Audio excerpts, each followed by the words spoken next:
O gün biz Azərbaycanın Kütlər kəndində, Minaxor kəndində Şəhid Aliyevin 5-ci il dönümüdür. Ora gəlmiş, ananın yanına, ailəsinin yanına, balalarının yanına gəlmişik. Bugün Aliyevin timsalında bütün şəhidlərimizə Allah rəhmət eləsin. Bütün anaları baş sağlığı verir. Zeynəb ana, Allah sağ səbir versin. Bacımız İlhamiyə səbir versin deyirik. Allah sizlərə dəyməsin.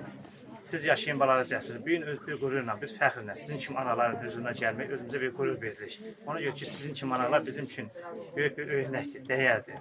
Ona görə ki, bu şəhidləri yetişdirən sizin kimi analardır. Buradakı anaların hamısı böyük, hamısı yaralıdır, bala dərdindən. Hamının balası şəhid olub, buradakı analar sənin yanındadır. Səni timsalda bütün anaların hamısına qarşısında baş əyək deyirəm, Allah balalarınıza rəhmət eləsin. Bu gün Təriyenin timsalında nə də Azərbaycan xalqının şəhidləri hamısının şad olsun deyirəm. Allah sizləri var eləsin. Bu gün də özümüzə bir boş bir qürur bilib, sizin yanınızda olmağa, İlhamlı bacınız, sənin yanında olmaq bizim üçün böyük bir qürur fəxrdir. Allah sizə səbir versin, Allah sizə dəyməsin. Allah sizin kimi anaları həmişə bir yerdə mehriban eləsin, bir yerdə eləsinlər. Biz də özümüzə bir boş bilib, sizin hüzurunuza gəldik. Hansı anaların ürək sözü basır, özünüz kim istəsə deyə bilər. Danışa bilər.